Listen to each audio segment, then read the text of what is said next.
పలాస నియోజకవర్గం పలాస మండలం రెడ్డికోట గ్రామంలో ఈరోజు ధాన్యం కొనుగోలు మొదలుపెట్టారు. ఈ సందర్భంగా కూటమి ప్రభుత్వం రైతు రాజు అనే నినాదానికి కట్టుబడి రైతుల తాలూకా సమస్యలను ఎప్పటికప్పుడు పరిష్కారం దిశగా ముందుకు తీసుకువెళ్లాలి అని అధికారులకు ఆదేశాలు జారీ చేయడమైనది.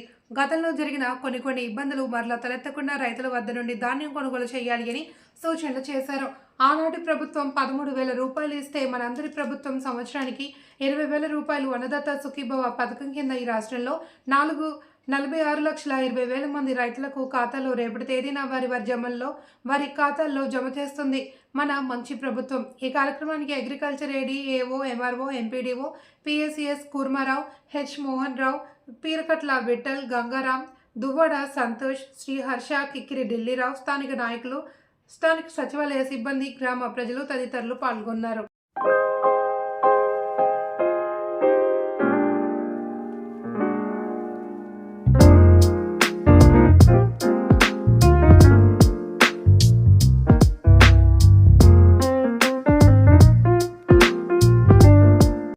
తెలుగుదేశం నాయకులకు, ముఖ్యంగా మా ఆడపిల్లలకు, పెద్దలకు, పత్రికా సోదరులకు అందరికీ కూడా పేరు పేరున నమస్కారం తెలియజేసుకుంటున్నాను.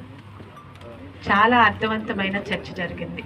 ఇటు అధికారులు కానీ, ఇటు నాయకులు కానీ గతంలో పడిన ఇబ్బందులు, వాటిని ఎలాగా మనం ఈరోజు అధిగమించి ఏ రైతుకైతే మంచి చేద్దాం అనుకుంటున్నామో, ఏ రైతే రాజన్న మాటని ఈరోజు పూర్తిగా అమలు చేస్తూ వెళ్తున్న కూటమి ప్రభుత్వంలో, ముఖ్యంగా చంద్రబాబు నాయుడు గారి పాలనలో ఆ రైతుకి పూర్తిగా న్యాయం జరిగే వరకు ఎలాంటి మార్పు చేరుకుంటూ మనం ముందుకెళ్తే బాగుంటుందని అధికారులు అటు నాయకులు చూడడం జరిగింది. తప్పనిసరిగా మాట ఇస్తున్నానండి. ఎందుకంటే ఈరోజు కూటమిలో ఉన్న ప్రతి ఒక్క పార్టీ కూడా, ఇటు తెలుగుదేశం, జనసేన, బీజేపీ కూడా ఈరోజు అధికారం గురించి పరిగెట్టడం లేదు. అభివృద్ధి, ఒక నాయకుడిని ఎన్నుకుంటే అది ఎమ్మెల్యే కావచ్చు, సర్పంచ్ కావచ్చు, ఎంపీపీ కావచ్చు, ముఖ్యమంత్రి కావచ్చు, ఏం చేశాడు అని ఈరోజు ప్రజలు చూస్తున్నారు. 5 సంవత్సరాలు గాలి కబుర్లతోని వదిలేసి 5 సంవత్సరాల తర్వాత వచ్చిన వాళ్ళని మాకు అది లేదు ఇది లేదు అంటే ఈరోజు ఆ సంఘటన వచ్చింది కాబట్టి అడుగుతున్నానండి. ఒక మంత్రి 30 సంవత్సరాలు ఇక్కడ పరిపాలన చేసిన శివాజీ గారు ఒక ఎమ్మెల్యేగా సాధించింది ఏంటి మీ అందరికీ తెలుసు. ఈరోజు రెంటికోట ప్రజలకి గౌతి కుటుంబం చేసిన అభివృద్ధి గురించి నేను చెప్పక్కర్లేదు. మరి 5 సంవత్సరాలు మంత్రిగా అవకాశం వచ్చిన వ్యక్తి ఇక్కడ ఏం చేశాడో అంతెందుకంటే ఈరోజు ఇక్కడ జరుగుతుంది మీటింగ్. ఈ రెంటికోటకి ఈరోజు సర్పంచ్ గారు అడిగారు, మాకు ఇక్కడ కొలను బాగు చేయించండి అని. ఖచ్చితంగా చేయిస్తాను. అయితే 5 సంవత్సరాలు మీరు సర్పంచ్గా మీకు ఆ రోజు అధికారంలో ఉన్న మీ మంత్రి అప్పలరాజు గారు ఈ ఊరికి ఏం చేశారో చెప్పగలిగితే ఖచ్చితంగా నేను చేసి చూపిస్తాను. ఎందుకంటే నా తండ్రి కానీ తాత కానీ నేర్పించింది ఒకటే, ప్రజలు నిన్ను ఎన్నుకున్నాక మళ్ళీ ఓటు అడగడానికి వెళ్ళినప్పుడు నువ్వు ఏం చేసావమ్మా అంటే ఇది చేశానని చెప్పగలిగే స్థాయిలో ఉన్నప్పుడే ఓటు అడగడానికి వెళ్ళండి. అంతేగాని 5 సంవత్సరాలు వెనకొక జీపు ముందొక జీపు పెట్టుకొని నేను మంత్రిని కూర్చొని అడిగిన వాళ్ళ మీద పోలీసు కేసులు పెట్టుకొని మళ్ళీ ఓటు అడిగే హక్కు ఎవరికి ఆయనకే లేదు. ఒకవేళ అలాంటి తప్పులు చేస్తే నాకు కూడా ఉండదు రేపు. ఎందుకంటే ఈ మాట అడుగుతున్నాను, ఎందుకంటే చాలా మంది పెద్దలు మీకు వివరించారు. ఇదే రెంటికోటలో ప్రతిపక్షంలో ఉన్నప్పుడు ఇక్కడ ఒక వీధికి నేను క్యాంపెయినింగ్ వెళ్ళానండి. వీధంతా రోడ్డు వేస్తున్నారు, ఒక 2 ఇళ్ళ మధ్య రోడ్డు వేయలా. ఏమండి అంటే ఆ ఇల్లు తెలుగుదేశం వాళ్ళది, అందుకని రోడ్డు వేయలేదు అని చెప్తే ఇదాంటి ఒక ఎమ్మెల్యే గురించి ఈ రోజు ఇక్కడున్న ప్రజల్లో కానీ రైతుల్లో కానీ వీళ్ళు తెలుగుదేశం రైతులు, వీళ్ళు వైసీపీ రైతులని మేమేమి తేడా చూడట్లేదే. మంచినీరు తీసుకొచ్చినప్పుడు నీరు ఓన్లీ తెలుగుదేశం రైతులకు వెళ్ళాలని మేమేం మాట్లాడలేదే. అది ఈరోజు గౌతి కుటుంబానికి కానీ తెలుగుదేశం పార్టీకి కానీ మళ్ళీ 5 సంవత్సరాలు వచ్చి ఇంకా రాకుండా పోతున్న వైసీపీ ప్రభుత్వానికి కానీ ఉన్నే తేడా మీకు చెప్పగలుగుతున్నాను. ఒక ఎమ్మెల్యేని, ఒక ఆడపిల్లని 5 సంవత్సరాలు ఒక మంత్రికి చేత కానీ వంశధార నీరుని తీసుకొచ్చాను. ఎందుకంటే ఇక్కడ ఉన్న అధికారులందరూ సహకరించారు. పరిగెట్టించేవాడు బాగుంటే గుర్రం ఎలాగని పరిగెడతాదండి. ముఖ్యమంత్రిగా ఉన్న వ్యక్తి పనులు చేయమని చెప్తే ఇదే అధికారులు గతంలోనే ఉన్నారు, చేయలేకపోయారు. వంశధార నీరు 1 సంవత్సరం 2 సంవత్సరం కాదు, 5 సంవత్సరాలు ఒక మంత్రి ఎందుకు తీసుకురాలేకపోయారంటే ఈరోజు ఆ వైసీపీ నాయకులు కానీ, ఆ మాజీ మంత్రి కానీ, ఇక్కడ ఉన్న పెద్దలు కానీ, ఆ పార్టీ తరఫున పెద్దలు కానీ సమాధానం చెప్పగలరా నాకు? ఈరోజు ఒక మామూలు ఆడపిల్లని మీ ద్వారా ఎన్నిక కాబడిన శాసనసభ్యురాల్ని నేను ఎన్నికైన నెల రోజుల లోపల నేను ప్రమాణ స్వీకారం చేసే లోపల ఇదే నాయకులు, ఇదే అధికారులు, జిల్లా మంత్రి గారి సహకారంతో నీరు ఎలా తేగలిగాను? చిత్తశుద్ధి ఉండాలి. అంటే ఈరోజు ఆ టాపిక్ వచ్చింది కాబట్టి చెప్తాను, నేను అది ఎత్తకపోయేదాన్నండి.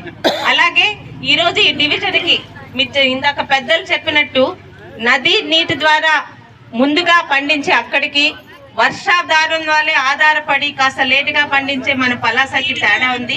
ఖచ్చితంగా విఠల్ గారు చెప్పినట్టు జిల్లా మంత్రి అదే శాఖ మంత్రి గారు అయి ఉన్నారు. అదే విధంగా ఈరోజు చాలా మంచి టీముతో జిల్లా అధికారులు ఉన్నారు. ఇటు కలెక్టర్ గారు కానీ, జాయింట్ కలెక్టర్ గారు కానీ, అలాగే ఎస్పీ గారు కానీ, ఇతర ఇక్కడ ఉన్న నాయకులు కానీ, తెలుగుదేశం పార్టీ కూటమి ప్రభుత్వం ప్రతి వర్గానికి, ప్రతి ప్రజలకి మంచి చేయాలని ఏదైతే ఇలా లక్ష్యంతో పనిచేస్తుందో ఆ లక్ష్యానికి పూర్తిగా సహకరించే అగ్రికల్చర్ అధికారులు ఉండడం మీద వాటి మీద నమ్మకంతో చెప్తున్నాను. ఖచ్చితంగా ఈరోజు మీరు చెప్పిన ఈ ఎక్స్టెన్షన్ ఇవ్వాలనే ఈ నిర్ణయాన్ని కలెక్టర్ గారికి చెప్తాను, మంత్రి గారికి కూడా చెప్తాను. చెప్పి ఒప్పించే బాధ్యత కూడా నేను తీసుకుని ఏ రైతు కూడా కాస్త లేటుగా పండించిన ఇబ్బంది కలగకుండా మనకి మార్చి వరకు టైం ఇస్తే సరిపోతుంది కదండి. ఖచ్చితంగా ఆ పథకాన్ని తీసుకొస్తానని నమ్మకంతో ఉన్నాను. అయితే ఇందాక పెద్దలందరూ చాలా చక్కగా మాట్లాడారు. ఇక్కడ మాట్లాడిన నాయకులు కానీ, వాళ్ళకి సమాధానం చెప్పిన అధికారులు కానీ, ఈకేవైసీ ద్వారా ప్రాపర్గా ప్రతి ఒక్కటి మన గవర్నమెంట్ మనకి ఇచ్చిన మీ అందరికీ కూడా ఈ కాగితాలు ఇస్తారు. ఇందులోనే ఇచ్చిన పద్ధతి ప్రకారం మనం పండించిన ప్రతి ఆఖరి ధాన్యపు గింజకు కూడా రైతు అకౌంట్లోని డబ్బులు పడేదాకా ఇక్కడున్న అధికారులు, నాయకులు మేము బాధ్యత తీసుకుంటాం. అలాగే గత ప్రభుత్వానికి ఈ ప్రభుత్వానికి కూడా తేడా ఉంది, మనం గమనించాలి. 24 గంటల్లో రైతుల అకౌంట్లోకి డబ్బులు ఇస్తున్న ఈ ప్రభుత్వం ఎక్కడ? నెలలు సంవత్సరాలు గడిపి ఆఖరికి ఆ వైసీపీ ప్రభుత్వం దిగిపోయిన తర్వాత కూడా 600 కోట్లు బాకీ మా ప్రభుత్వం మీద పెట్టి మేము 1600 కోట్లు రైతులకు ఇవ్వాల్సిన బాకీని కూటమి ప్రభుత్వం మీద పెడితే ఆ ప్రభుత్వం చేసింది మాకు సంబంధం లేదల్లా. మనకు అన్నం పెట్టే రైతన్నకి ఎలాగన్నా సహాయం చేయాలని ఆ 1600 కోట్లు కూడా రిలీజ్ చేసిన ప్రభుత్వం ఈరోజు కూటమి ప్రభుత్వం. ఇది ఒక్కటే కాదు, గతంలోని అన్నదాత సుఖీభవ కింద కేంద్ర ప్రభుత్వంతో కలిసి 13,000 మాత్రమే సంవత్సరానికి రిలీజ్ చేస్తే ఈరోజు 20,000 రూపాయలు రైతన్నలకి 3 దఫాలుగా వాళ్ళ అకౌంట్లో వేస్తున్న ప్రభుత్వం ఈరోజు కూటమి ప్రభుత్వం. గర్వపడుతున్నాను, ఇలాంటి ప్రభుత్వంలో పనిచేస్తున్నాం. రైతే రాజని కబుర్లు చెప్పే ప్రభుత్వంలో కాదు, నిజంగా రైతుని రాజుగా చూడాలని, రైతు యొక్క ప్రతి ఇబ్బందిని కనుక్కొని అధికారుల ద్వారా, ప్రజాప్రతినిధుల ద్వారా వాళ్ళకి అందజేసి కూటమి ప్రభుత్వంలో ఈరోజు పనిచేస్తున్నాం. రేపు 19వ తారీఖున అంటే గత 2 నెలల క్రితం జరిగిందండి. ఆ రోజు 7,000 రూపాయలు వాళ్ళ అకౌంట్లో వేయగలిగాము. రేపు కూడా ప్రతి ఒక్క రైతు ఎన్ని సెంట్లు భూమి ఉన్నా, ఏ కులమైనా, ఏ పార్టీ అయినా, పార్టీలకు అతీతంగా రైతు ఉండి ఆయనకి భూమి ఉండి అది రికార్డులో ఉన్న ప్రతి రైతుకు కూడా రేపు కేంద్ర ప్రభుత్వం ద్వారా 2,000, రాష్ట్ర ప్రభుత్వం ద్వారా 5,000, 7,000 రూపాయలు కూడా రేపు 2వ విడతగా వాళ్ళ అకౌంట్లో వేయబోతుందని చెప్పినందుకు ఈరోజు గర్వంగా ఉంది. ప్రజాప్రతినిధి అంటే ఒకసారి